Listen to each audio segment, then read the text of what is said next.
If your Dell Venue Tablet is showing a blue screen, this guide explains practical troubleshooting methods to fix Windows blue screen of death errors and restore your tablet's functionality. So while you're performing updates, you're getting an IRQR not less or equal message, K-mode exception not handled, kernel data in page error, a lot of errors pertain to this problem, and we're going to go ahead and jump into what should hopefully be a pretty straightforward process, guys, and we're going to go ahead and jump right into it. So first thing I'd recommend doing would be to actually go ahead and boot to the troubleshooting utility on Windows 11. So if you do a hard power off 3 times in a row, Windows should automatically attempt to launch the starter prepare utility. And if it doesn't find anything, it will give you the option to select advanced settings, in which case it will take you to a screen that looks like this. Now, if it does not take you to a screen that looks like this, or you're unable to get to that, you can also download the Windows 10 Media Creation Utility, or Windows 11. They probably will make a creation utility for Windows 11 at some point. And it doesn't really matter. You can actually run the Windows 10 utility on Windows 11 as far as I'm aware. And you should be able to run the troubleshooting utilities built in within it. So you just would go ahead and download it to an ISO file and then burn it to a DVD or USB.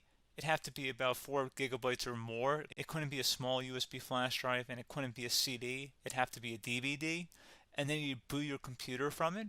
So depending on the computer manufacturer, you'd have to tap a different key on your keyboard in order to launch that menu, in order to select what boot drive you want to go off of. So it could be anything between the escape key, F2, F8, F12, for example. And those are the function keys on the top of your keyboard.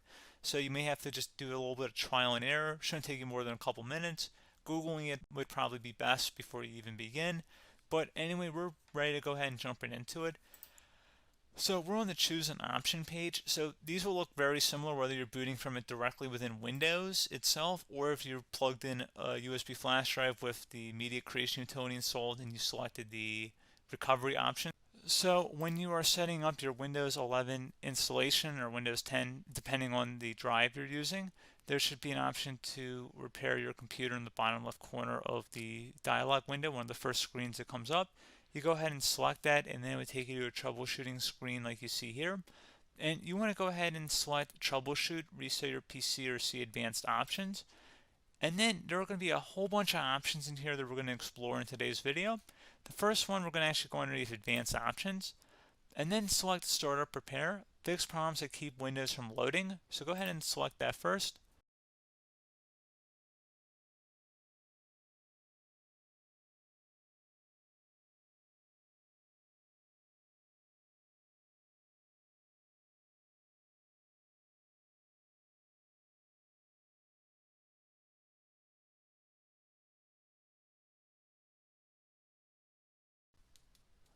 Okay, so you can see it could not repair our PC. That was our first option we could try. Something else, if we go back into advanced options here and then select troubleshoot, we're going to go underneath advanced options again.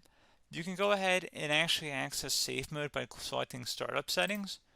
And then if you select the restart button, you have the option on the screen select safe mode with networking, which will give you a key on the screen. It'll tell you which key to press to enter that.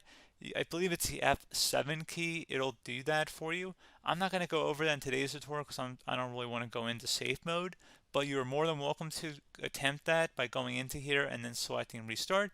Again, it'll launch another screen. It'll say what key do you want to press, and it'll give you like 7 or 8 different options, and you want to select safe mode with networking.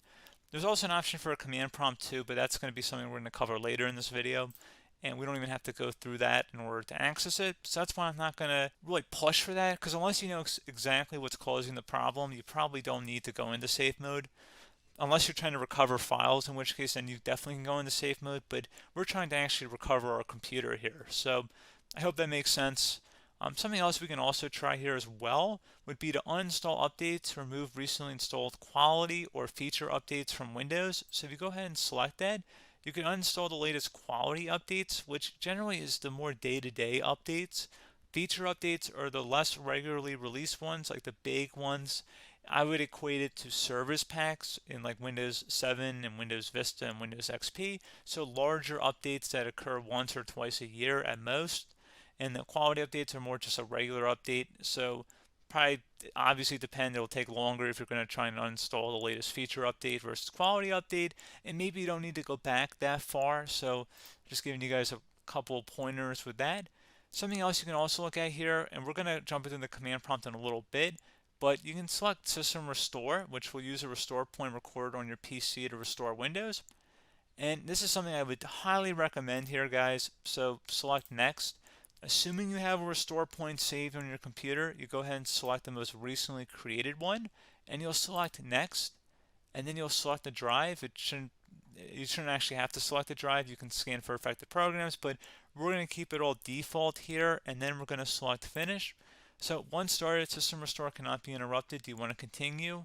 I think we're going to select yes. I don't think we have anything better to do on our computer right now, so just give it a moment here to initialize. It will take a couple minutes to run, obviously depending on how large your hard drive is and how much is saved on the System Restore point.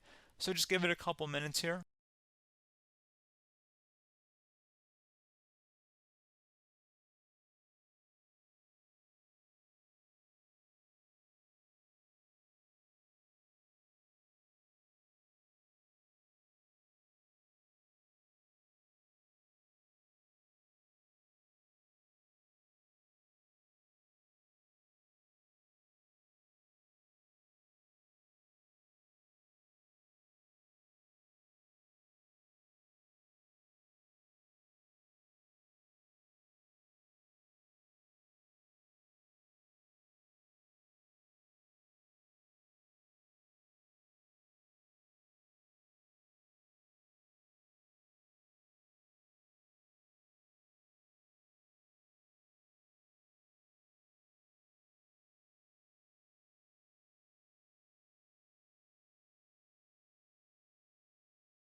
Okay, so you can see System Restore completed successfully.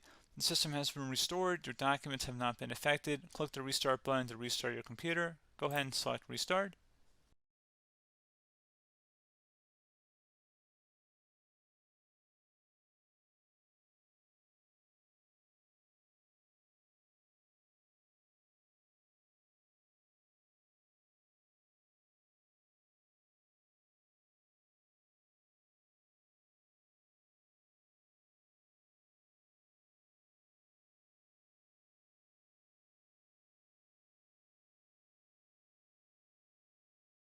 Okay, so you can see the system has been restored successfully. We're going to go over a couple different methods in addition to that if that did not work. So I'm just going to pause the video and we're going to start back on the recovery screen that we started with. Okay, so a couple other things we can try here too. If you go back into troubleshoot, you can select reset your PC, while you choose to keep or remove your personal files and then reinstalls Windows. You can select to keep my files, which will remove apps and settings but keeps your personal files. You can also select remove everything, which will remove all of your personal files, apps, and settings. So this is more of a factory reset, the second option here. First option, it should not delete all of your personal files. However, it will pretty much clear most of your programs, and keep in mind, there's no guarantee that your information, number one, is even still available and easily recoverable on your computer to the point that you actually would be able to recover anything. And the second point is that there's always a chance that it won't actually recover and it will just do a factory reset anyway. So there's no guarantee that actually would keep your files anyway. So I would recommend trying to get a recovery tool and backing that up first before selecting it anyway. But again, those are a couple of different options. And then something else you can try here if you go back to the choose an option. Another option, if you go underneath choose an option and select troubleshoot, advanced options, and now select where it says command prompt.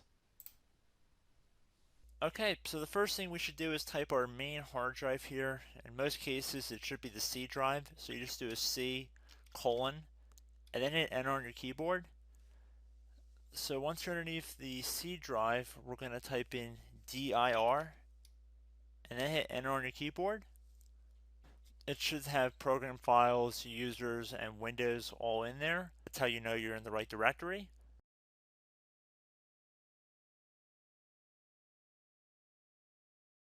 In some cases, it might be the D drive as well, so just keep that in mind.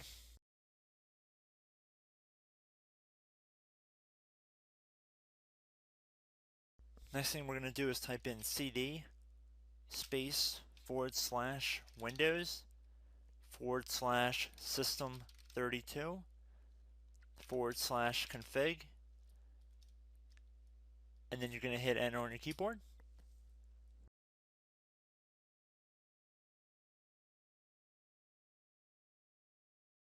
So now you're going to type md space backup. If you've seen other tutorials, it might also say to put down md backup. That's because the backup name is pretty common when you want to back something up. So you can name this whatever you want, doesn't have to be backup. So if you've already made a backup folder in the past, you could do backup 1, for example. So once you're done setting the name you want the backup to be called, hit enter on your keyboard again.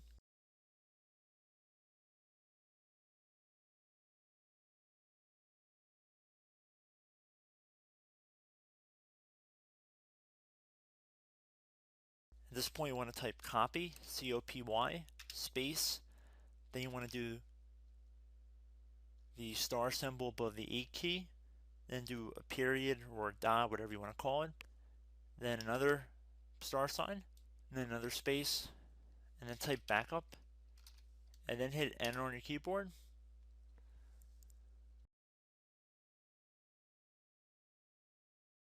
Now you want to type cd reg back, REGBACK, and then hit enter on your keyboard. So now that we are under the reg back, so now you want to type dir again, and then hit enter.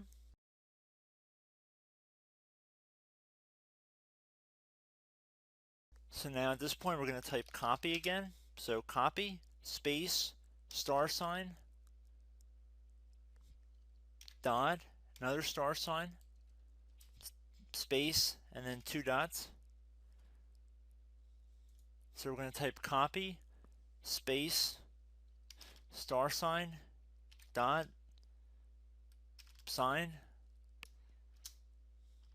star sign,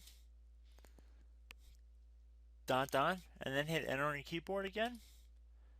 So for overwrite, you want to overwrite all.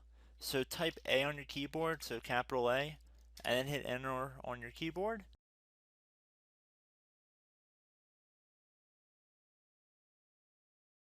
So at this point you should be good to go. You can close out of the command prompt window, and if you accidentally continue to Windows 10 you should be all set. So I hope one of these 3 or 4 different methods we went through in this tutorial helped you guys out.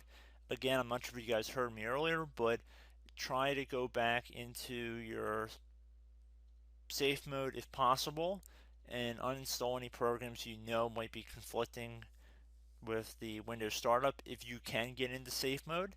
So just keep that in mind. Something very simple like that could be blocking up everything. So again, I hope this tutorial helped you guys out, and I will catch you in the next tutorial. Goodbye.